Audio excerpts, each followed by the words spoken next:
Okay, real quick. So about 6 years ago, I was in a meeting with this good-looking young hippie who was giving me relationship advice, who was an e-com, and I was always so interested in, like, this guy's doing Google shopping.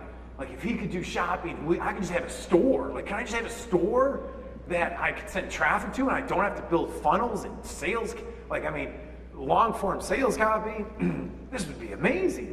So me and Ezra were hanging out, and he had just started Boom.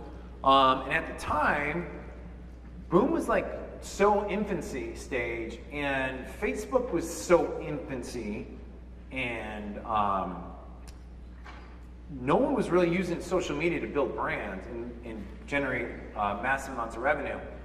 So I'm gonna make this quick because enough about me, but like Ezra Firestone is one of the sharpest guys in the business, one of the best guys to learn how to create a brand as well as create a e-commerce platform with direct response components to it, and also how to utilize celebrityship or turn somebody into a celebrity that no one really else knows.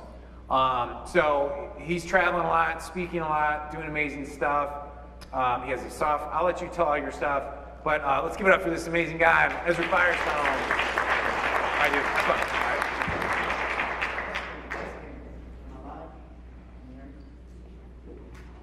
This is not the first of my technology problems this morning. How you guys doing?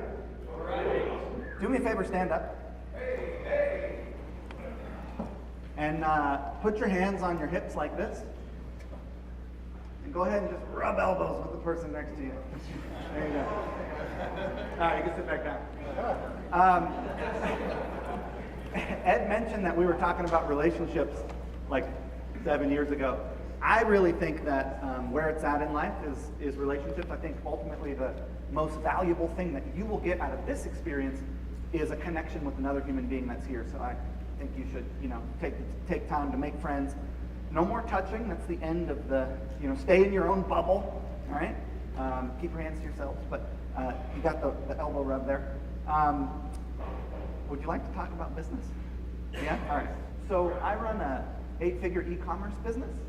We did 25.1 million in 2017. I started in 2005, and I've been full-time making my living online since about 2009. I lead a team of 72 people. I noticed there was some talk about systems and scale that you guys were interested in, so catch me on the break, I can tell you about that. What I'm gonna do is give you, there's like different levels in this room of people who are kind of just getting into the game, people who have $1 million businesses, people who have multi-million-dollar businesses, so I'm gonna give you like my viewpoint and context on how I look at brands and direct response. Then we'll get into some like real specifics that you can take away and implement in your business for Facebook advertising and Messenger. And then I'll end with like where I think things are going and what we're focusing on as a brand. And I'm just a dude, I really like this stuff. I'm just some random guy who like rolled off his couch in Brooklyn and kind of got lucky to fall into this when I was a professional poker player in the New York City underground. This was a better sort of lifestyle model, I figured. By the way, have you guys noticed the trend of like cuffed pants? Anyone here rocking the roll-ups? No? Raise your hand if you got the rolled cuffs. Okay, a couple people. There's cuffing of sleeves on the arms as well. That's happening. And I noticed a new thing recently. I travel around and get to meet different groups of people. Who here has chest? I'm not manly. I don't have chest hair. Raise your hand if you got chest hair. Chest hair people? All right, right on. So that's good. I mean, so the buttons are going down, right? It used to be that you collared up, but then that was a little too tight. So now it's like, this is sort of like how I do it, just one button. I've been noticing lately, the buttons they're dropping. Buttons are going down, so you're gonna start seeing people with the buttons down here, just fully open. That's my team. We have 4 different brands that I'll tell you about. So in 2017, like, whoa, look at that. Check this out. Bam! You haven't seen flames yet? I got flames. I like that. This is our revenue across 4 different brands. Zipify is a software as a service business for Shopify. It launched in 2017. So 2017 was our first real year in business. We did $1.5 million in annual recurring revenue. Be Friendly is a skincare brand on Amazon, also did 1.5 million.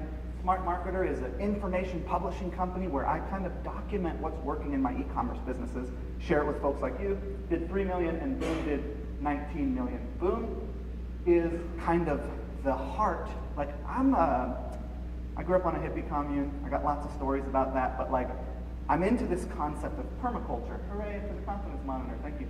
Permaculture is a farming term, and the idea is that you reuse all of your assets to their greatest benefit. You capture the rainwater and you water the garden. You use the chicken shit to go into your compost, right? So for me, what I'm really great at and kind of what I've been fortunate enough to fall into and innovate in is e-commerce. So e-commerce is like the main engine that drives everything that I do. I take what works on Boom, I document it, and I share it with folks at Smart Marketer. Any development that is good, I put it into Zipify. Any money that Smart Marketer and Zipify make, I put back into Boom. So I have my businesses I have 72 employees siloed across 4 companies, but they all kind of work together. So I'm giving you a little context on who I am. Now I'm going to talk about advertising, because I think that like if there's one thing that you want to develop a skill in as a business owner, it's advertising. I'm a big fan of I think that like as a human being, the skill set that you want is mastery. Mastery is the willingness to put your attention in one area consistently over time.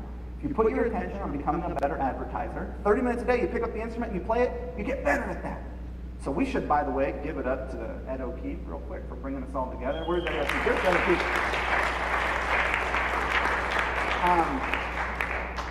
I think you get what you want from people who have it. Old school apprentice model. And for someone to stand up and be willing to be the catalyst to create community, it's a beautiful thing. So thank you for bringing this together, Ed. And this is traffic mastery. So I'm going to start talking about traffic. In 2017, to generate that $25.1 million in revenue, we spent $6.2 million on paid amplification, 90% on Facebook, and about 10% on Google, give or take. My viewpoint is that there's a perfect top line to spend ratio. If you do $10 million a year in revenue, I think there's a number that you should be reinvesting in paid amplification into your business. And that is 15 to 30% of your top line should be reinvested in paid amplification. So think about this. If you do $10 million a year in revenue, $3 million on the aggressive side should be put back in the next year straight into ads. And on the less aggressive side, you do about 1.5 million. Straight from your top line number, not your profit number. And I'm going to explain my viewpoint on that in a moment. That's the ratio that I find for an e-commerce business at scale if you want to grow as fast as you can without bankrupting yourself. Set your budget and spend it. This is what I see with traffic. Spend, stop. Spend, stop. You know, traffic is one of those things that you have to do consistently, right? So it's like if you think of your business like your body, and you want your body to scale, you want to have more endurance, you've got to jog every day or every other day, or it's not going to work. So our ad spend was 6.2 million. Our top line was 25.1. That's 24.7% of our top line number we spent in paid amplification. That's about perfect. And I'm going to explain this as we go. So what I think you should do while we just talk about how to manage budget is I believe you should have a breakdown of how you're spending this money. So awareness is people who don't know about you yet, never heard of you before. That should be about 50% of your daily spend, in my opinion. Retargeting is folks who've engaged with you at some point. And I'm going to go through specific examples of how to implement this. This is the context portion. Retargeting should be about 40%. That's people who've seen a video, visited your website, viewed a product, etc. 6% is loyalty, meaning people who bought from you once before. Loyalty, we make a ton of money in the loyalty pillar, and a lot of people ignore this. People think traffic and conversion. That's a big buzzword in our industry. Traffic and conversion. But it's like, to have a business that works, you need traffic conversion and repeat business.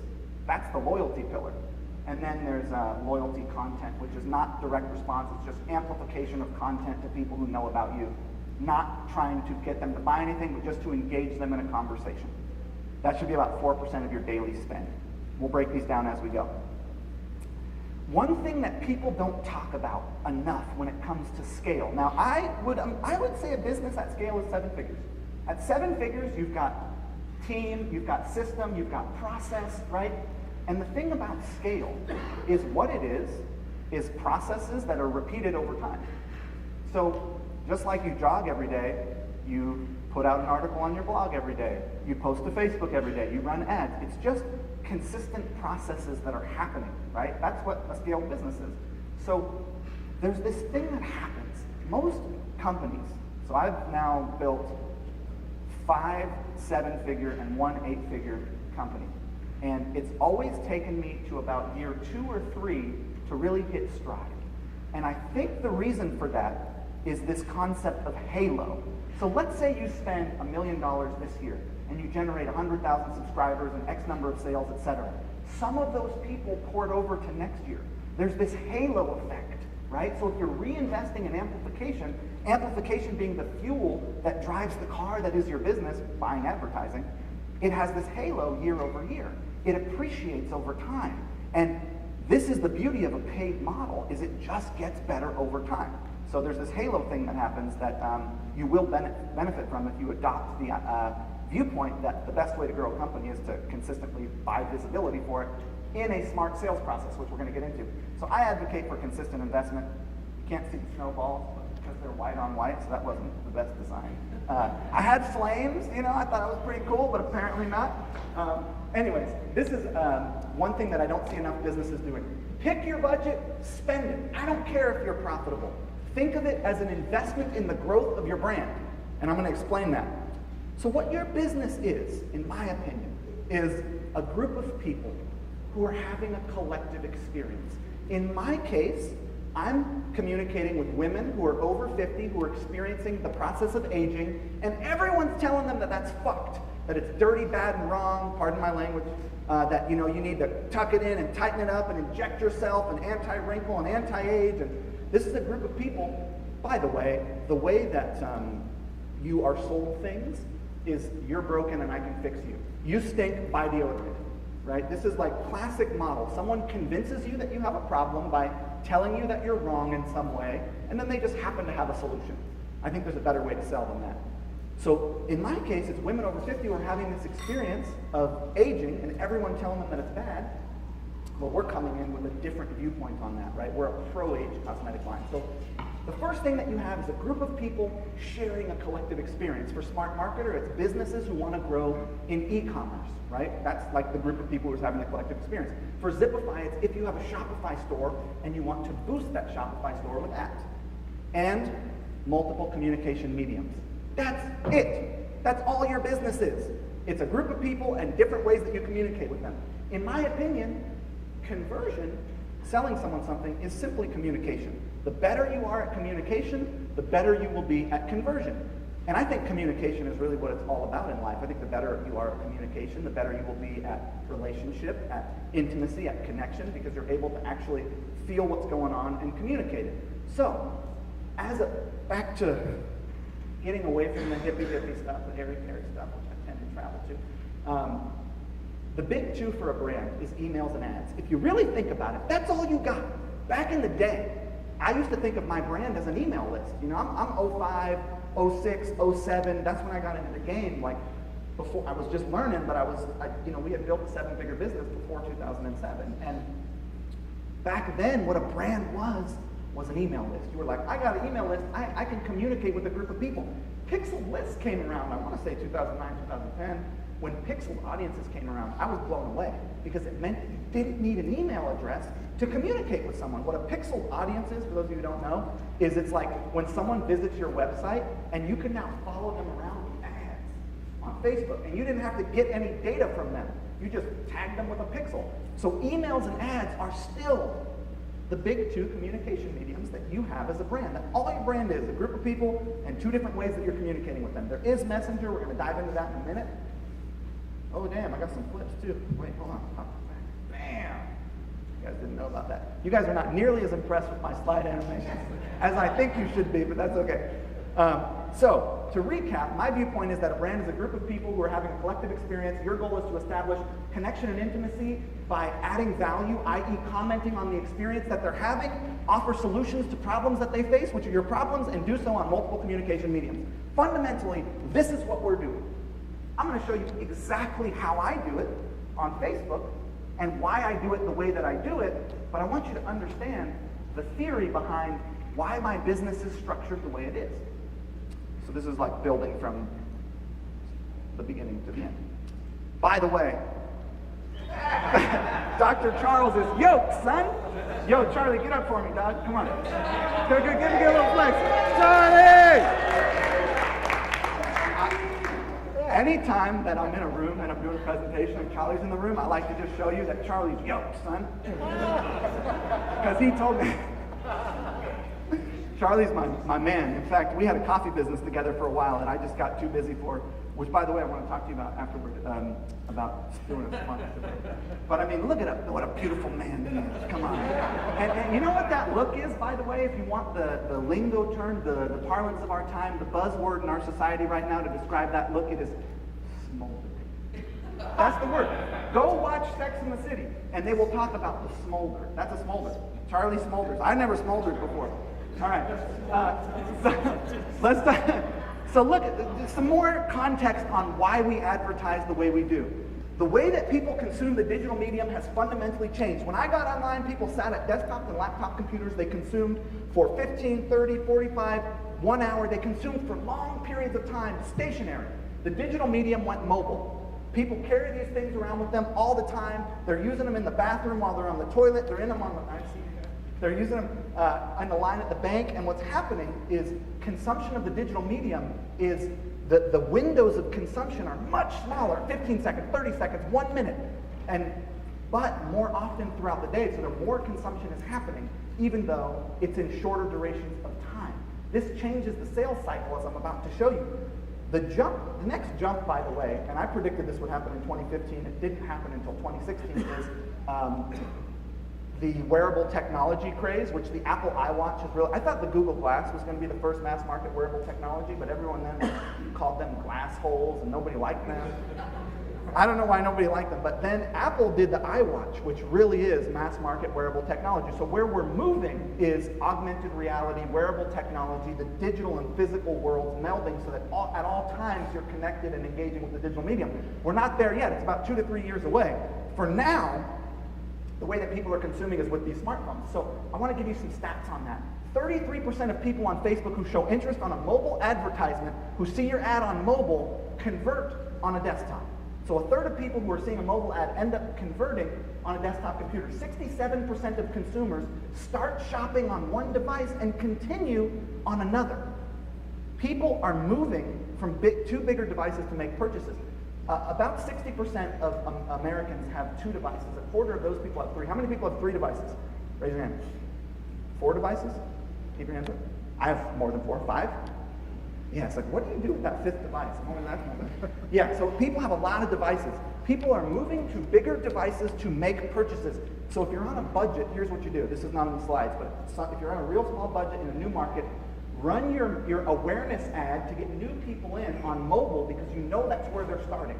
You know people are starting the purchase process on mobile. They're seeing videos on Facebook on their mobile feed. Then retarget on desktop and tablet only. So you're mimicking user behavior. You know that people are most likely to purchase on a desktop or a tablet, right? Are you following me? So start with your ad on mobile and then retarget on tablet and desktop. Don't retarget on mobile. You'll cut down your cost per CPA. You won't be able to scale very much, but you'll get cheap purchases, if that makes sense, because you're mimicking the user behavior, and then once you're making money, you can scale.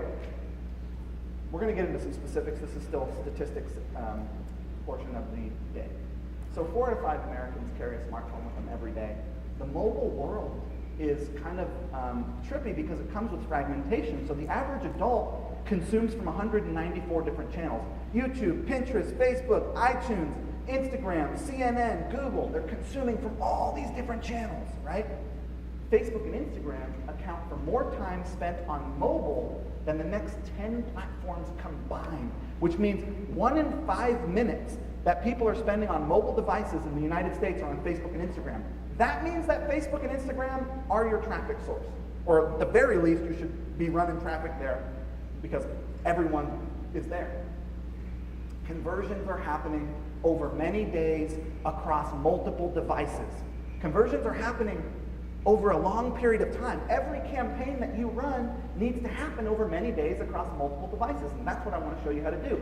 I call it multi-touch point marketing. I'm sure this has been around. I'm sure there's other names for it. The way that I frame it to my team is multi-touch point marketing. So the goal is to communicate with people differently based on how they've interacted with you, to create what are known as funnel event segments. I'm going to show you how to do that. So what we want to do is communicate on every available communication platform, which is ads and email, basically. So what does this actually mean for you? It means that you're going to need multiple touch points before you get a sale. You're not going to get it. It's not like when I got into e-commerce, it was search, find, buy. Go to Google, search for a dog bowl, find the dog bowl, buy the thing. That was it. That's not the game anymore. Now we need multiple touch points. So this idea of a single campaign is dead. I used to look at advertising and be like, oh, that's not working, turn it off. This campaign worked, leave it on, it's profitable. This campaign didn't, turn it off. But when it comes to advertising, what I notice is that people quit too early. They don't give it time to actually work.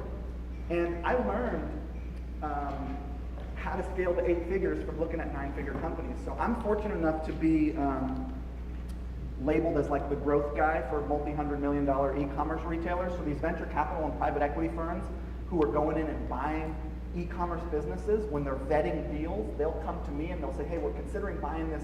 We're considering buying SlimFast for $500 million out of bankruptcy, right? This is one that I did. Take a look at the e-commerce, tell us what's wrong, tell us how you would scale it, give us a growth plan, right? So they're paying me to investigate the data set of multi-$100-million e-commerce retailers. And I've done dozens and dozens of these over the last several years. And my businesses were stuck at about $5 million a year for several years.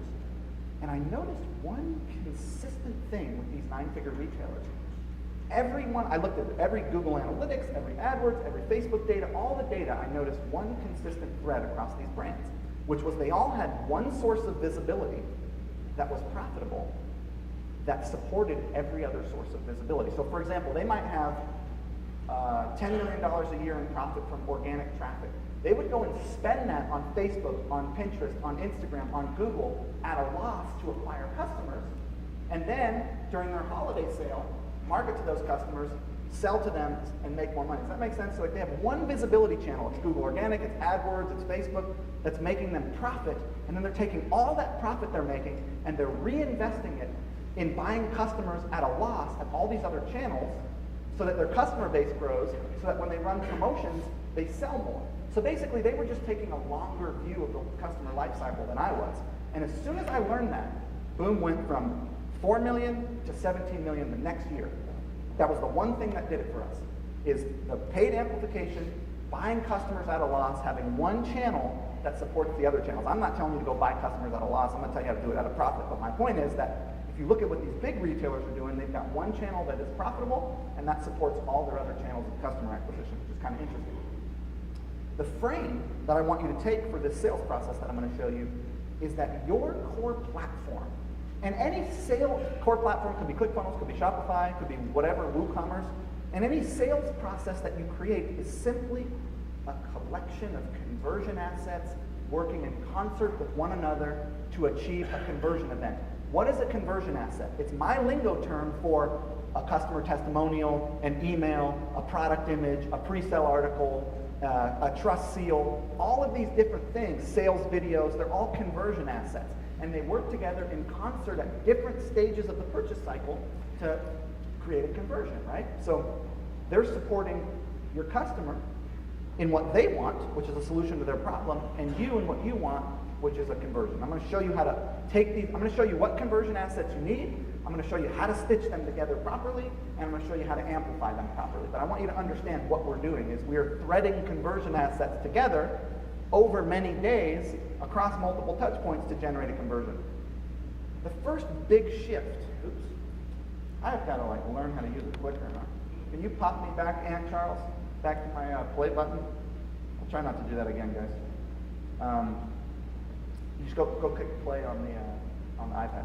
So So basically, we're now going to get into me actually telling you some stuff to do. That was the introduction to how to think about your business. How was that for you? Did you follow me on that? Yeah? Good? You guys are like, no? Terrible. All right, so I'm going to take your lack of enthusiasm as go for it. So no pressure to be. You know, one thing that I usually do is I tell people, instead of cheering for me, just grunt. Can I get one? Yeah. See, I think grunting is an underrated form of communication, and I think it's really pleasurable. And I also think that when you growl at someone, they tend to growl back. It's like a call and response thing. So in lieu of applause and shit, you can just growl if you want. So let's talk about the phases of your advertising campaign. Awareness and acquisition, retargeting, and loyalty. Awareness and acquisition is getting your brand in front of people who don't know who you are yet. Retargeting is retargeting people who've shown interest in your brand. You're tracking funnel engagement, and you're communicating based on consumption. We're going to talk about how to do that. And then loyalty is using special offers and deals. I'm going to give you a way to get these slides, by the way. Special offers and deals to increase lifetime customer value. Those are the three pillars. Those are the three sort of main audiences that we're going to target. And I'm going to show you how to do it. So we know that retargeting and loyalty is where most of our conversions are going to happen. Most of our conversions are going to happen on the second and third touch point, right? So that begs the question, what's the best top? If we know that most of our sales are going to come after people have seen us several times, what's the best thing to put in front of them first so we can set ourselves up for success? That's the big question. And the answer, without a doubt, is a native video ad. It's a native video ad. And this is still the beginner part of this. I'm just giving you context. So real quick, why video? There's 100 million hours of video per day watched on Facebook. 100 million hours per day. When you start talking about YouTube, that's a whole other, there's more than that happening on YouTube, obviously. Social video generates 1,200% more shares than text and image combined. So people are sharing video more than they're sharing images and text posts. And it has an average of a 1.84% click-through rate, which is the highest of all digital ad formats. So people are consuming it and they're clicking it. But more so than that, they can engage with you on the social medium without ever leaving it. And you can track how many people watch 50% of your video on Facebook and target them with another ad. My viewpoint is that in the coming years, we will see what I have labeled integrated social commerce. The entire websites will go away. The entire sales cycle will happen inside of social networks, Facebook, Pinterest, Instagram. Someone will watch a video, you'll retarget them with a product that says buy right from the newsfeed. There will be no more website. Commerce will happen inside of social platforms, inside of Messenger, inside of Facebook. This is where we're moving. We're not there yet. But the benefit of video is you can get someone's attention, add value to their life, comment on the experience they're having through a video without them ever leaving the social network, and you can track how much they consume and follow up with them. And that's what I'm going to show you how to do. So let's talk about how to look at an advertising campaign. This is my structure, and I believe you should follow a similar structure, and I'm going to explain why. This is how we run ads. Okay? Look at the different steps. We have a video, an article, a category, a product, and then the checkout cycle. So we have 1, 2, 3, 4, 5 steps, 5 funnel event segments, 5 different places, different buckets people can be in that we can follow up with them based on where they made it. If you go straight from a video to a product offer page, you don't have any information about how interested people were. You don't have enough funnel event segments to follow up with people over 90 days, which is how long I think your purchase process should be, not 28 days like most people will tell you. And I'll explain that. So let's go through and look at this. So we start with a video advertisement, and we lead to a pre-sale engagement article, which is an article that's designed to engage with someone, start a conversation, add value to their life, and then introduce a solution to a problem that they have, which is your product, right? So 5 makeup tips for women over 50. Oh, hey, by the way, we have a makeup line for women over 50. How to cultivate natural beauty. Hey, by the way, we've got this cosmetic line that's about how to cultivate natural beauty. 5 tips for having healthier skin, or 5 things you want to do to detox your liver. Oh, by the way, you should take this supplement, right? Piece of content that adds value to their life, that comments on an experience you know they're already interested in, that then frames a solution, which is your product. Product offer page. So we have a category page, like we have a bunch of different products, and we drive our traffic to the category page because we want that funnel event segment. We want people to see our whole entire line. But you could go direct to a product offer page. For my software as a service business and my information publishing business, I go from video advertisement to pre-sale engagement article to product offer page. I skip the category because I don't have enough products for a category. And then obviously traditional funnel stuff, right? Shopping cart, checkout, upsell sequence. I want you to understand what's happening here, which is someone watches a video on Facebook and they either make, if you watch under 50% of that video, like 25%, we're probably not going to retarget you, but if you watch 50% or more, we're going to retarget you and send you to a piece of content. If you don't make it to the article page, but you watch 50% of the video, we're like, oh, you were kind of interested. Let's follow up with you and send you directly to a piece of content. If you watch 75 or 95% of our video, we're probably going to send you directly to our store page because you watch almost 100% of what is probably a 3 to 4 minute video. So we're following up with people who consume this content, right? But don't make it to the pre-sale page. People who make it to the pre-sale page but not to the store page, we follow up with them, so on and so forth. I'm going to show you in actual ads, right? 50%, 75%. We've got the folks on the pre-sale page that we're following up with, and it goes on where we're targeting each bucket and we're following up with each bucket. And I'm going to show you exactly how we do this now. So, you can see these, which is nice. We start with what are known as lookalike audiences and saved audiences. So if you have email subscribers, if you have people who bought from you in the past, we tell Facebook to go create an audience of people who look similar. Facebook has 1,000 data points on you, right? One of the things I didn't say is that this the big revolution in paid amplification came with multi-data point contextual targeting. When I got started, contextual targeting exists, but you had one data point on every user. You knew the website they were visiting. You were on a website about cats, I could show you an ad about cats. Now, I know your gender, I know your age, I know what you're interested in, I know what you purchased, I know where you are, I know where you live. So I have thousands of data points on you. I can aggregate those data points to create context on you and show you an ad you might be interested in. It's known as multi-data point contextual targeting, and it is really the big revolution in paid advertising over the last couple years. So we use groups of, so the point is, Facebook has all these data points, and if you say, make a lookalike audience of people who bought from me in the past, they will go out and find anyone with 7 to 10 data points in common with your buyers, and they'll create an audience of that. So we target those folks. Then, if you make it 50% of the way through, but you don't finish the video, we're going to target you with an image ad. You'll notice that our awareness pillar is all videos, but our retargeting pillar is all images, because we have to do so many ads in the retargeting pillar, it's just easier to use images, hard to scale doing a bunch of videos. So you'll notice that all the ads that we're running in the retargeting pillar, for the most part, targeting people who make it 50% or 75 or 95% of the way through, and then we send them to our store page, targeting people who visit the pre-sale page, people who make it to the store. Here we've got what are known as dynamic product ads. You'll notice they're almost all image ads. Now, so this is the retargeting pillar where we're following up with people who've engaged with us in X, Y, and Z way. Here we've just gone into the loyalty pillar. So this is after someone bought from us. We have bought X and not Y. People who bought, we're trying to upsell them, right? Check this out. This is where you'll see that it kind of never ends. Let's say you made it all the way through our purchase cycle, you bought something from us, you see a video ad for another product that we have. If you watch 50% of that, we're going to follow up with you and show you an image about that particular product. Hey, you watch 50% of this video, here's an image. So do you see how far we are right now in the sales process? We're upselling past buyers with a video ad, but then we're tracking their consumption of that video and showing them an image ad if they don't yet purchase. You might think that's not worth your time, but check out this data. Well, then we're targeting buyers. And this is the part I was telling you about where you do 4% of your advertising to amplify content that's not sales oriented to people who are in your community.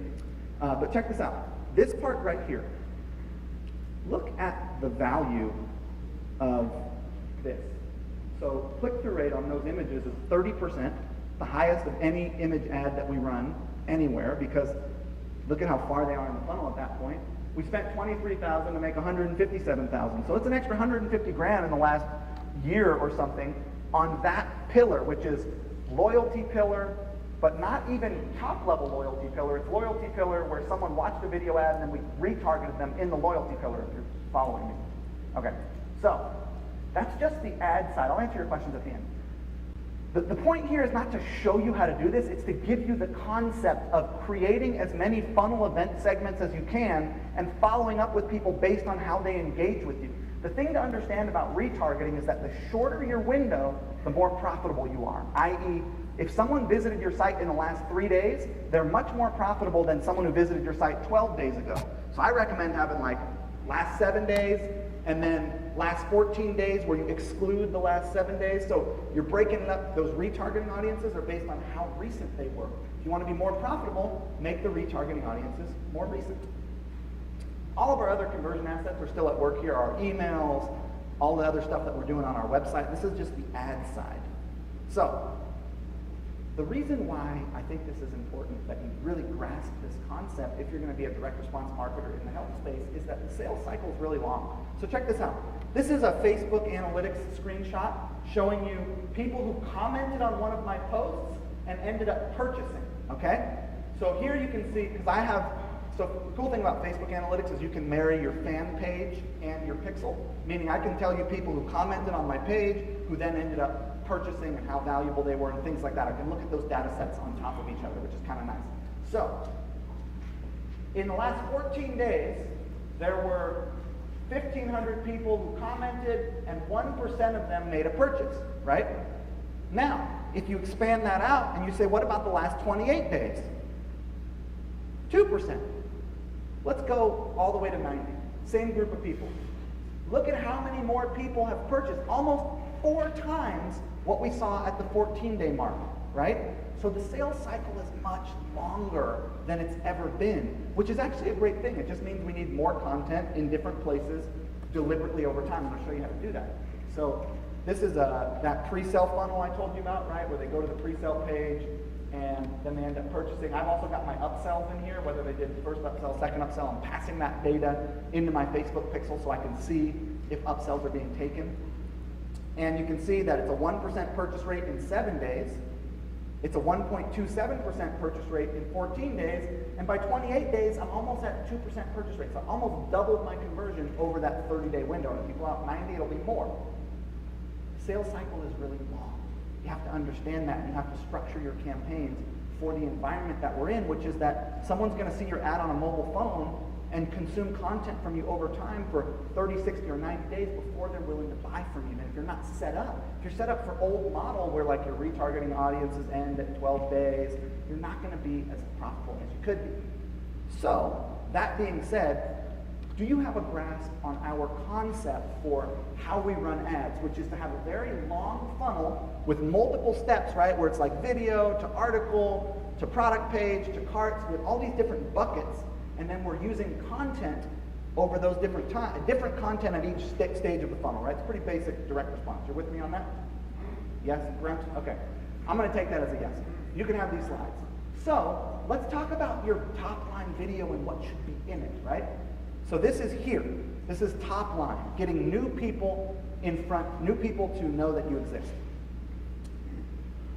The question that most people have is, do I optimize my Facebook campaign for reach to get people to just know I exist, or do I optimize it for conversions to try to get sales?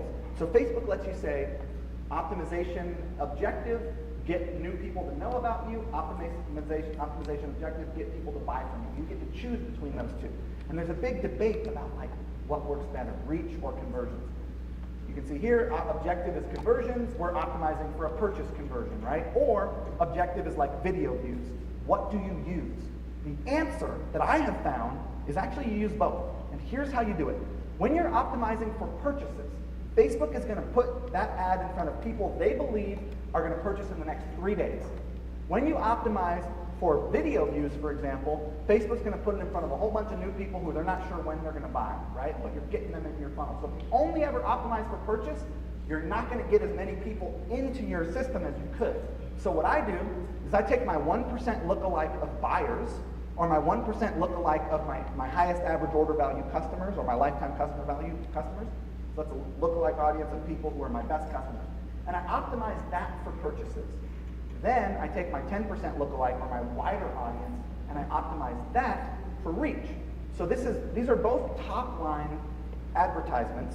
One of them is for a really tight group of 2 or 3 million people who I think are hot to buy. 20, 30% of my budget goes there. The other is for just a bunch of people that I want to get into my system, and that's where 70% of my awareness budget goes. You with me? It's kind of techy. You can give these slides to your tech person. So, use square video when you're running top-line video ads. These videos are squares. Square video gets 28% more video views than landscape. It gets more shares than landscape. It takes up 78% more screen time on mobile than landscape, and it has a 67% higher completion rate than landscape. The goal here is to kind of like give you the idea of what you need to do, give you some tricks to help you make it happen, and then tell you kind of where I think business is going. So use square videos. You can see that we've got some things we do in our ads. You can't see here that the background of this caption section and the background above the video, it's actually blue. It's dark blue. So those headlines pop. That's all. And then the video's playing in the middle. So we have this like border around the video. We've got a link above the video. So you don't have to wait for the video to end to be able to click a link. You don't have to click see more. It's within the first 2 lines of text above our video ad is a link to click to the landing page. We found that got us more people to click through.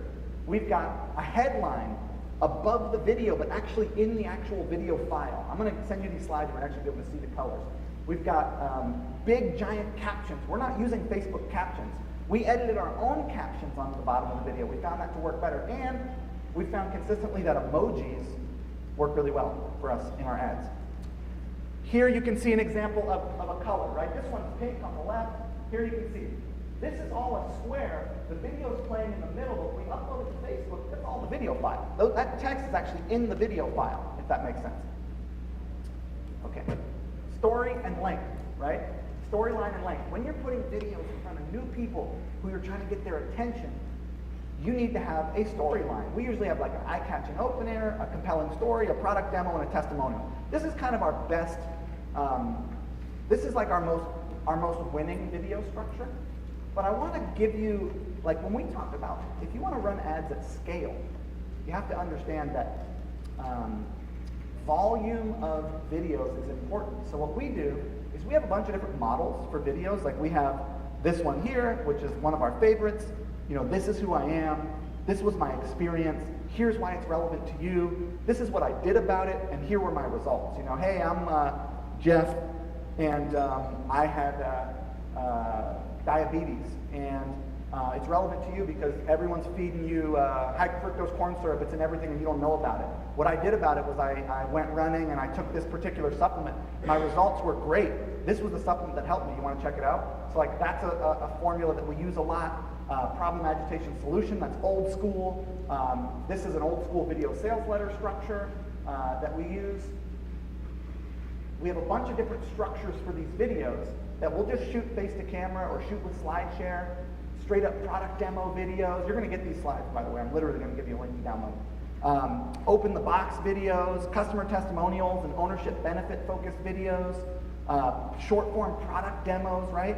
So the idea is to create a bunch of different videos that can be really low production value. They can be on your iPhone, but they have different segments to them. Some of them are demoing the product. Some of them are telling a story. Some of them are, like a sales letter. So you create a bunch of different styles of videos. You do it all in one day, and then you do what we call asset stitching. So we basically have, like, for Boom, probably only 12 main videos that we just roll out hundreds and hundreds of variations off of. We'll cut an intro from here, we'll cut in the body from here, we'll put in a bunch of customer testimonials at the end. By the way, one thing that we do is anytime someone buys from us, we email them and say, hey, we'll give you a $10 gift certificate if you send us a video telling us why you like our product. We get customer testimonial videos flooding in every day, and we stick those on the back of our ad videos. So I think you should have a 10-minute edit, a 5-minute edit, a 3-minute edit, a 90-second edit, a 60-second, 30-second, and then a bunch of 10 to 15-second edits. So you create 5 or 6 assets, and then you just re-stitch them together in a bunch of different ways. This is how you get out of having an in-house video editor. You do it all once, And then you have all these different video assets that you need for today's environment. You can do it all in one go. And you'll see, we'll stick them all in an ad set, and we'll just rotate them. It works the best that we've found, because some people will watch a 10-minute video, some people will only watch a 1-minute video, and Facebook knows who those people are, and they put the different videos in front of the people that are most likely to consume them. Are you with me on this video thing? That is how I'm not going to answer questions at the end. That's how we run video at scale, is we create a bunch of videos for a brand that are following the models that I gave you that you have in the slides, and then we just cut them up and stitch them together a million different ways, stick different headlines on them. By the way, you'd be surprised, I ran the same video, same exact video, different headline at the top, did twice as well. Too old, too fat, question mark. That crushed what we had before. Literally same video, just different headline at the top of the video. So you could also have one video and test the headline that's actually inlaid in the actual video file itself. This is advertising at scale. I recommend if you're just getting started, start with one video. But I want to show you how we're currently doing it. Now, to make your life even more complex, we also run image ads that link to our article. So in the awareness pillar on the top line, which is where we are right now, we're at the top of the sales process in the awareness pillar. Some people simply will not watch video, but they will click images. So about 10% of our spend is on image ads that link directly to the article, because Facebook shows those to different people, right? So even at the awareness pillar, the top line, we have different videos, different images that are leading you down to the next level in the funnel. And as Ed mentioned, variation of ad creative is really important. So if you can create 5 or 6 different videos, or even one video with 5 or 6 different colors behind it and headlines, that's better than just one thing. The next thing that you need to do, this is like brushing your teeth, is exclude every level down. Here's what that means. When you're running ads at the top line, exclude anyone who made it to the pre-sale page. When you're running ads to get people to the pre-sale page, exclude anyone who made it to the store. When you're running ads to get people back to the store, exclude anyone who made it to the product page. Keep your audiences clean. You want to make sure that anyone who's already seen the top line ad isn't in that audience. Does that make sense? You have to exclude every level down. Every ad set has to be excluded from the one below it. So you can see here we have store visitors, and we're excluding product page visitors and buyers. So when we're trying to target people who visited our store but didn't buy, we're not getting anyone who went and made it from the store to a product page, because you made it to a product page, we want to target you differently. So you have to do your exclusions. You set your funnel event segments, okay, video, views, pre-sale article, product page, and then you make sure you're excluding each one from the next as you run your ads. Keeps your leads fresh at the top in your awareness audiences. Okay, so that was a quick run through kind of how we run video ads at scale, how we create our videos, what our different video models are. I have an hour, so I wanted to give you a bunch of stuff. I wanted to give you the idea, and then you can go back through the slides and read through those videos. Now, the other question I get a lot is, how do you create pre-sale articles? I don't have a writer. I don't know how to write. So we had this same problem, where it's like pre-sale articles are kind of tough to create, right? We created this strategy called the pre-sale farm strategy. Here's what it is. This is the pre-sale article. It's a very important part of our sales process. We use these things to sell software as a service, right? Hey, this is how I made $100,000 in my Amazon business. Are you interested? Enter your email address. Sweet, here's a webinar that you can watch that will end up selling you the product. Hey, this is how I increased the average order value for my Shopify store. Give them a strategy that's valuable to them that they can use without buying my product. Oh, by the way, if you want to use my product, here it is. So I'm using these pre-sales, my whole entire business. All I do, I do one thing. I didn't invent this. It's been around forever. All I do is I do article marketing, basically. I create articles that are valuable that lead to product offers. That's like my whole shtick. It's been around forever. I didn't invent it. I just do it online. Okay, so I'm going to give you this strategy for how you create these pre-sale articles. But let's talk about a little bit of optimization. This is our number one pre-sale article here.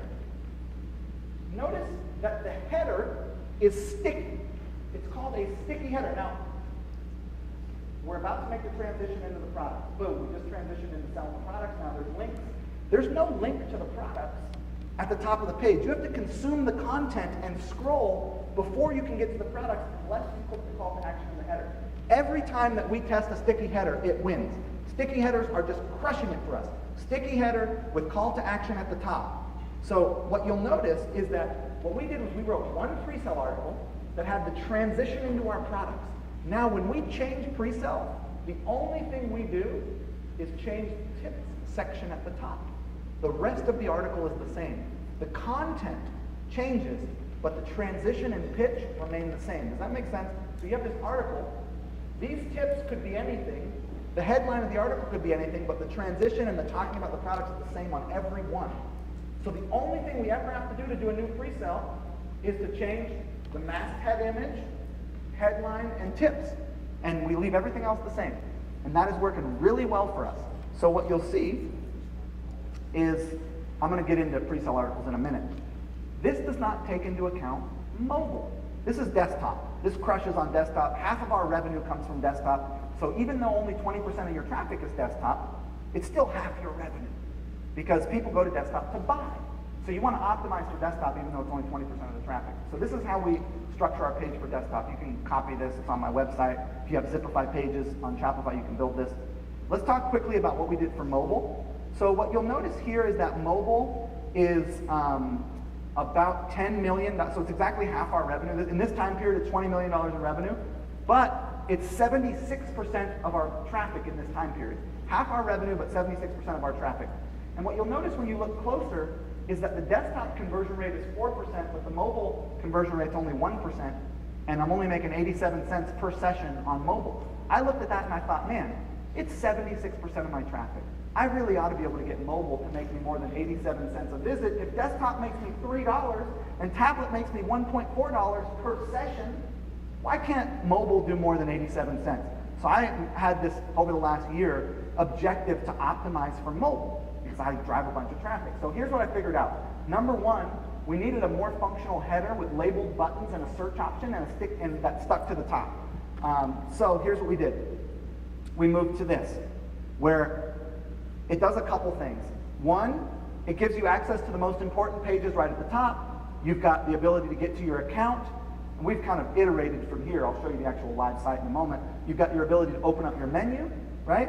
We added a quick way of getting back up to the top. So when you scroll down, this button appears. You can't see it, but I'll show you. So as you scroll down, there's a little icon on the bottom that says, take me back to the top. And it just takes you back to the top when you click it.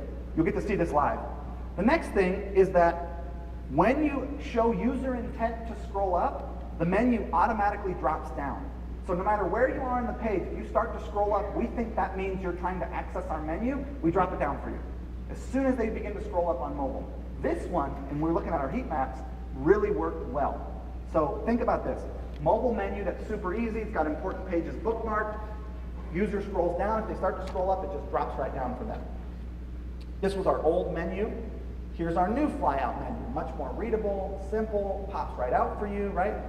So we were able to display the menu and a call to action in it and hide the menu easier. Big, easy to read font. And you can see this on my website. If you go to mobile, you'll see a mobile header. But the difference was a 25%. This is not, so I filtered out repeat, you can't see right. I filtered out repeat traffic. These are new users, all right? 25% increase in revenue, 20% conversion increase only on mobile, and 3% average order value increase simply by modifying the header of the website on mobile. That's it. You can do a lot with, because all your traffic's mobile, 80% of it. So it doesn't take a lot to increase the value of your orders and your conversion rate when you tweak mobile a little bit. So this is what the mobile looks like right now.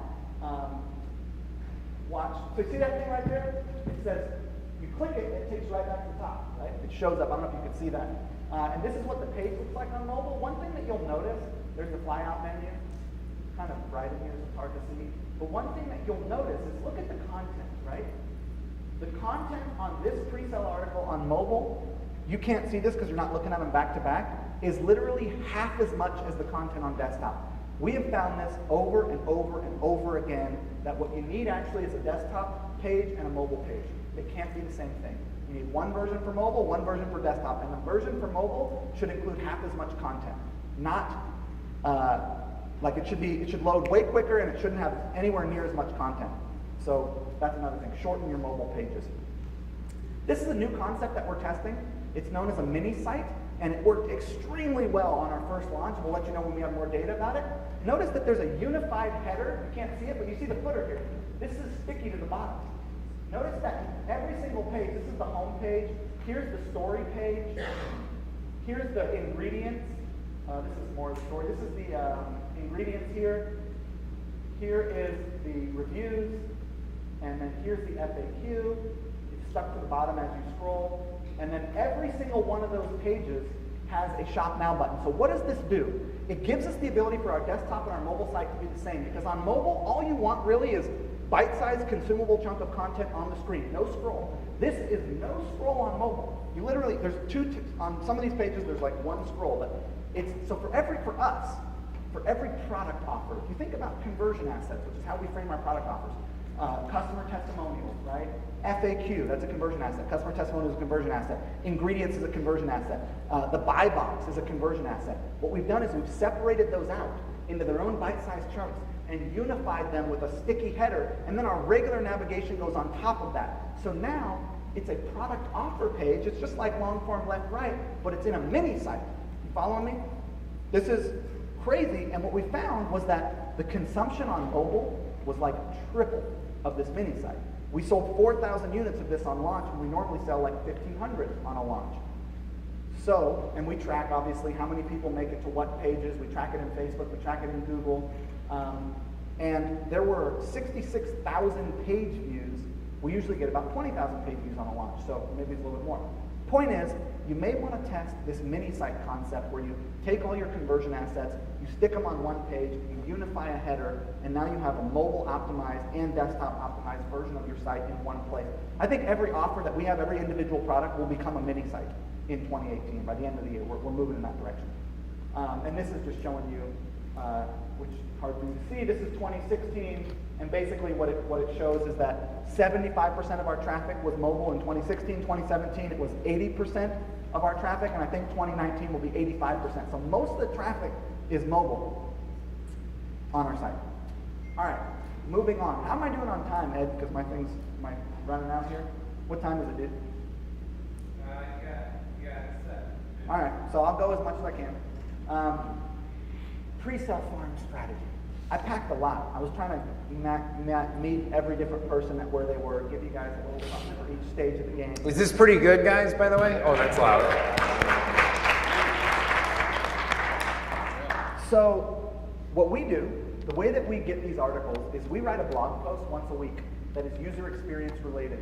So my journey to loving my age, how to step into a leadership role, how to take care of your skin. We write an article that's related to the conversation and topics that our community discusses.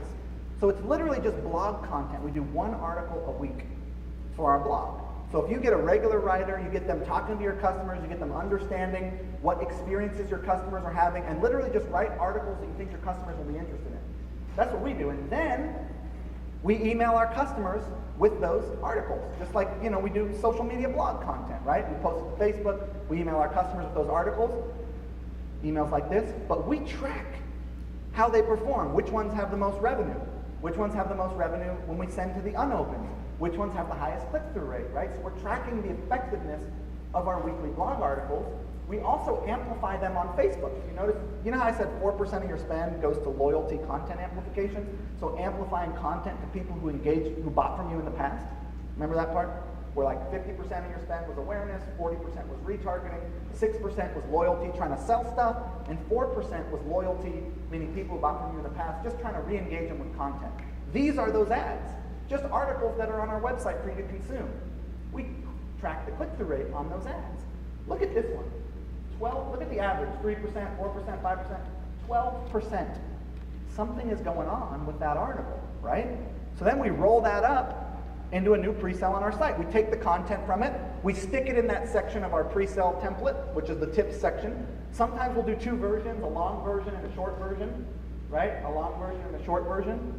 But we take the best articles from our blog, we transition them into pre-sales, and then we run ads to them and we see what happens. Works really well. So that's kind of our strategy for farming pre-sales up the system. Some quick little hardcore ad tips. Time on site audiences. Now Facebook allows you to create what's called a custom audience. You're going to get these slides, by the way. A custom audience with website traffic where you can see people who spent the top 25% time on your site, visitors by time on site, and they let you add a specific web page to it. So I can say, I want people who are on my pre-sale page for the top 25% of people who spent the most time on the pre-sale page. Those are the ones I retarget. I don't retarget everyone who came and bounced. I only retarget people who spent a bunch of time on the article. Does that make sense? That will really help with your retargeting if you're doing article marketing, which is what I do. Now, this is known as deep retargeting. So that was the retargeting for your articles. Deep retargeting is once someone has seen an offer, they saw your product, right? They saw the video, they made it to the article, and now they've actually seen a store page or a product page. Now we're in this section that I've known as deep retargeting. Someone saw a product offer. So at this section, what you have to understand is creative is everything. It's all about creative, right? We've got, people who visited our site twice, people who opened emails and didn't buy, all these different audiences. And the creative is what it's all about in this section. So, you gave me an extra, put my time on the clock, thanks. So what we do is we do just tons of different image ads. Notice that they're colorful, they all have headlines, they all have people's faces, they all have hero shots of our offer. We found these to be the most effective types of ads you can run, right? Hero shot of the product, person's face, headline, basically, is the formula for these things, right? Tons of different images, right? And we'll run like little 15-second or 10-second product. Like if you visit a product and then you bail, you might see a 10-second product application video, right? These are tacked on to, these are just some of our assets that were created that we stitched into the longer form videos that we're running in awareness. But if you saw a particular product, we want to show you a demo of that product in use. We want to show you a testimonial of a customer saying, this product is awesome, right? Ownership benefit related content that we're amplifying to people. These little 10-second videos in the retargeting pillar will use mostly images, but we'll also do customer testimonials and product demos. Quite a lot in this pillar. All right. When you're in deep retargeting, you always optimize for reach. If someone made it all the way to your product offer page, or let's say, for example, let's go to the cart. Let's say they made it to the cart. Just try to get in front of them at that point. Forget about trying to optimize for conversions. You know they're interested, so just blast them with video views because they made it far enough to show that they're really interested. So people who visit your store, your product, your cart, engage with your emails, we're targeting video views. We're targeting link clicks. We're not targeting purchases. We're just like, hey, get this in front of whoever made it to this part of the sales funnel. The last thing I will say about this is sequenced content. So someone who visited your product page in the last 3 days, you show them one thing. If it's been 6 days, you exclude people who visited in the last 3 days, and you show them something else. If it's been 14 days, you exclude people in the first 6 days, so now we're at like 7 to 14, and you show them something else. We're sequencing content based on how far away from our offer they are, right? So what we'll do is for the first 3 days, we'll show you a customer testimonial. If you visited our product in the next 3 days, all you're going to see is customers being like, dude, this thing is awesome. You're going to love it. Then, the 3 days after that, you're going to see ownership benefit content. Here's what this offer will do for you. You're not going to see testimonials anymore. And then the last 7 days, you're going to see like a demo or a deal, a discount. So we're not going to offer you a discount until you've gone through 7 days of social proof. Does that make sense? We're sequencing content based on how far away from the offer you are, based on when you last engaged via ads. Too high? With me? Okay. Anyways, this has been a really effective strategy for us. I know I got to get off the stage. What I want to show you is, here, I'll just scroll through it. I'm going to give them I'm going to just give you a thing that I want you to do here. Yeah, well, here's what you do. You can go to that URL, and what that'll do is that'll open up a Facebook Messenger conversation, and this allows me to teach you a lesson. You can now have links that open up Facebook Messenger conversations. You can email someone and say, hey, click this email, and I will message you, I will private message you on Facebook this particular thing, or this discount, or this deal. It allows you to transition people from your email list to your Facebook Messenger list, and Facebook Messenger is the third communication medium, the next big communication medium that you're going to use as a brand. You're going to have emails, ads, and Facebook Messenger lists, and you should use your email list to populate your Facebook Messenger list, and you can do it through these through a link like this, which you'll see. You'll go to this link, it'll open up the Facebook Messenger Ed O'Keefe, that's what I got, dog. All right, let's give it up for Ezra. Appreciate it.